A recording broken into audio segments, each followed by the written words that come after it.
Hey, I wanted to jump on here real fast and tell my truth before TikTok disappears.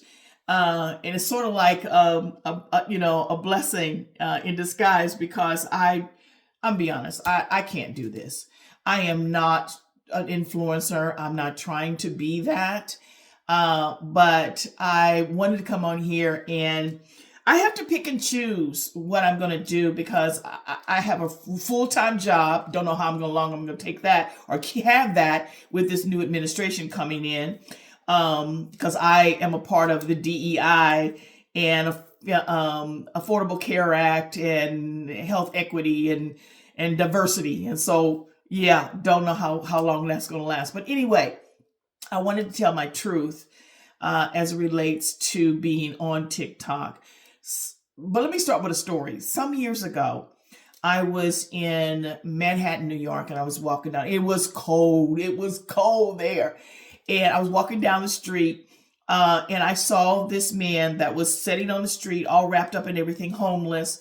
And he had a sign that he was asking for money, right?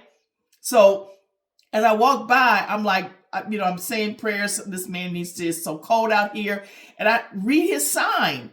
And the sign says, and everybody was rushing by, of course, I guess for them, it's normal. But I stopped to read his sign, and his sign says, I am going to use the money to buy cigarettes, alcohol, and sex. That's exactly what the sign said. I'll never forget that. And I stopped and I read it again, and I was like, and I laughed, but I gave that man $20 simply because I thought it was awesome that he told the truth. And I don't know whether it was, he felt like, you know what, I might as well just go ahead and say this because people are probably thinking that, I'm going to take the money and buy liquor and cigarettes. So I might as well just go ahead and tell them that that's what I'm going to do with it. So I'm going to take a page out of that man's book. No, I'm not going to go and anyway, I want to tell the truth. The reason why I initially came here on TikTok in the first place. This is just not my thing. It's not my vibe. But I came here to get funding for my calling. Some were called to be influencers and spread the great word here on TikTok, but that's not my calling. Mine is somewhere else, and it is the learning spa. And so I came to TikTok to bring awareness to my fundraising initiative, to raise the monies to be able to go to the bank and negotiate for the loan. Some might say, well, go get grants and things like that, but I'm going to be honest with you. I'm tired of waiting for permission and going through the hassles of discrimination and the red tape and the backlash of government funding. I'm fed up.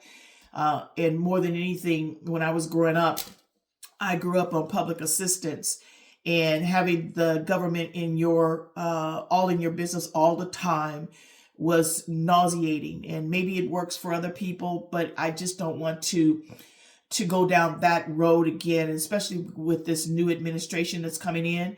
They're already saying that they're going to go after DEI, critical race theory, and anything that has to do with Affordable Care Act, as well as health equity and affirmative action. So for us as African Americans, where will we go? Where will people who want to know the truth about our culture, who wants to get medical care? And I'm just tired. I'm tired of waiting for their permission. So I'm coming to us, to the public, to the people, to ask for what I need. I know that most people would tell me what I should be doing. But like that man, I'm just going to say, here's what I need. And I'm asking for your assistance. I refuse to continue to let the political agendas dictate our healing. We've waited long enough. For me, every dollar that people donate to the Learning Spa, and you can go to the Learning Spa at pennymurray.com and click on the support or go to the Learning Spa tab, and you'll learn all about what I'm trying to do here in North Dallas. Texas. So every dollar that you contribute will acquire, it really has, it works twice.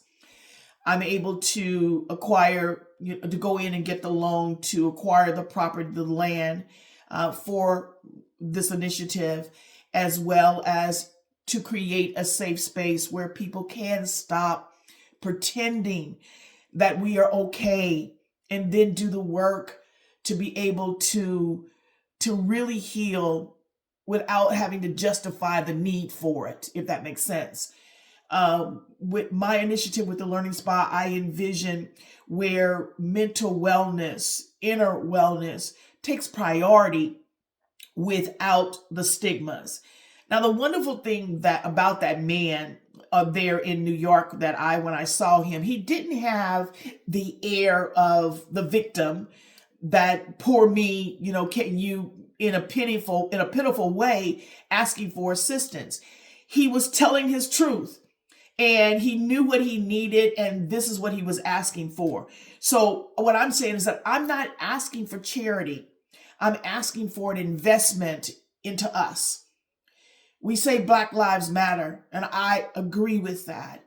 But that investment helps to create a ripple effect of that very message in real time.